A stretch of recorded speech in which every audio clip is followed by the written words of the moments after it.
Hello everyone, my name is Kate Silburn and I own Rocky Mountain Elder Law, and today I have to talk to you about something that's very, very important. Every year, millions upon millions of our seniors fall victim to financial fraud and exploitation.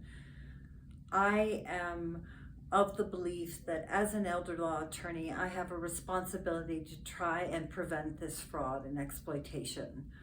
And there are several ways to do that, but namely education, in my view. After more than 25 years as a lawyer, I believe that education around these issues is most important. Unfortunately, the number one offender in terms of financial exploitation are usually family members. So that is a sad fact, but one that we must face as a society, as a culture, and understand that we can do things to protect our elders from this kind of financial fraud, and particularly of concern of late to me is scams. I recently was a near victim of a scam. Someone called with Wells Fargo posing as Wells Fargo, and it was a near miss, and I consider myself fairly sophisticated with regard to scammers and spoofers, and still I came very close to divulging important information. So what we need to do is have conversations around this. It's kind of like estate planning or anything else I do. The conversation can be everything, and we need to help our seniors and elders feel comfortable talking about if they're getting certain kinds of calls or emails, what they should be looking out for, how to really spot someone who is trying to get them to divulge personal or financial information online or over the telephone.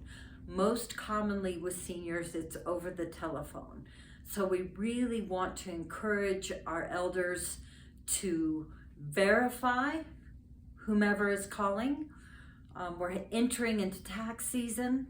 We have to be very, very cautious about anyone representing themselves as a government agency, particularly the IRS. We want to encourage our seniors, if there is any call for financial information or personal information, to immediately hang up and procure the number from the agency itself. No financial institution or government agency will solicit your information from you, whether by phone or email. This is a very important fact. Other common types of scams are, of course, the romance scam. We want to be really cautious around letting elders become isolated. COVID was a terrible time in our society because so many shut-in seniors were even more isolated and more vulnerable to the type of people who literally groom them and their affection and then procure money from them.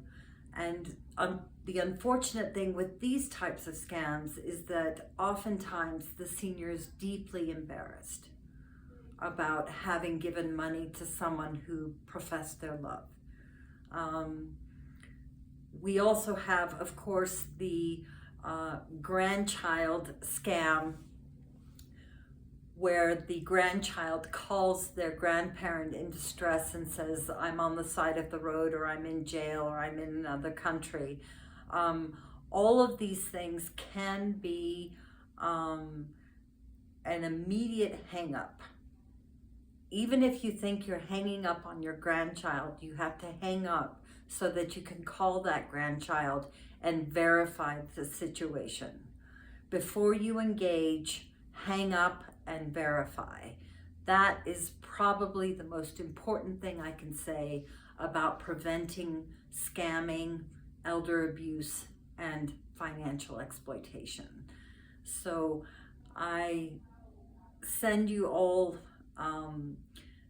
with this message to have the difficult conversations with the people you love, whether it's about scamming or emails, or more and more seniors are online.